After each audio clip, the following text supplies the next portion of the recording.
Welcome. In this first sheet on descriptive geometry, we will build up the idea of projection from the ground up. By the end, you'll be able to draw the projection of a point on all three principal planes and understand exactly why the drawing looks the way it does. Let's start with a simple question. What do we actually mean by a projection? Imagine an observer looking at an object. Behind the object, we place a flat surface. We call it the picture plane or the plane of projection.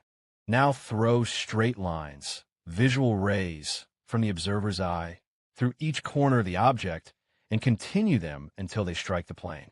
Where those rays meet the plane, they leave an image.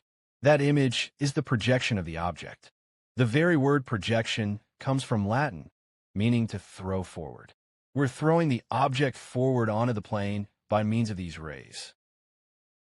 To draw an object, we first need a plane to draw on. Stand a flat plane up vertically in front of us. We call this the vertical plane, VP.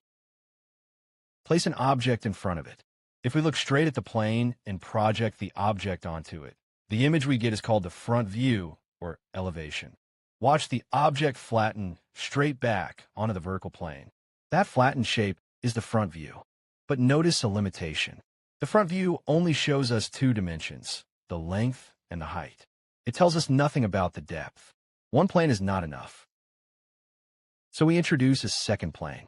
Lay a plane down flat, horizontally, at the base of the vertical plane. This is the horizontal plane, HP. Now project the object straight down onto the horizontal plane. The image we get looking down from above is called the top view, or plan. The line where the vertical and horizontal planes meet is very important. We call it the reference line, OX. Everything will be measured from it. Two planes give us length, height, and depth, but the side view is still missing. So we add a third plane, perpendicular to both the others. This third plane is the profile plane, PP. It is also called the auxiliary vertical plane. Projecting the object sideways onto it gives us the side view.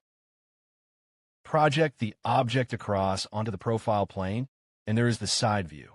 These three, the vertical, horizontal, and profile planes, are the three principal planes of projection. Together, they capture the object completely, front, top, and side. There's one problem. A drawing sheet is flat, but our planes stand at right angles in space. So we perform a trick. We unfold them. Keep the vertical plane fixed. Then rotate the horizontal plane downward about the reference line OX until it lies in the same plane as the vertical one.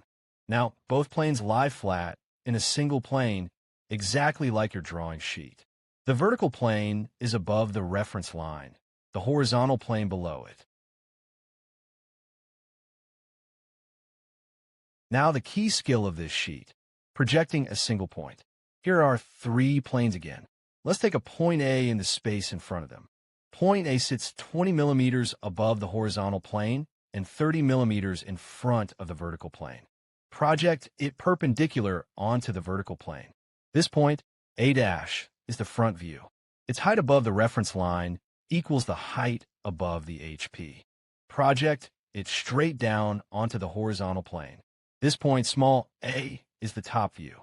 Its distance from the reference line equals the distance in front of the VP, and project it sideways onto the profile plane.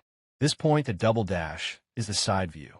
So one point in space casts three projections, one on each principal plane. Next, we flatten these onto the drawing sheet. Here is what actually goes on your paper. After unfolding, only two views are drawn side by side, the front view and the top view. First, draw the reference line, OX. Above, it is the region of the vertical plane. Below, it is the horizontal plane, now folded down. The front view, A', is placed above the line at 20 millimeters, the height of the point above the horizontal plane. The top view, small, is placed below the line at 30 millimeters, the distance of the point in front of the vertical plane. And here is the golden rule. The front view and the top view of a point always lie on the same vertical line, the projector. This must be perfectly vertical, 20 above, 30 below, on one vertical projector. That is the complete orthographic projection of point A. Remember these two mappings, and you can plot any point. Its height from the HP fixes the front view, and its distance from the VP fixes the top view. Here, let's recap the whole sheet. That is the foundation of descriptive geometry. In the next sheet, we will extend this to the projection of straight lines. Practice a few points on your own before then. See you in the next one. Let's recap the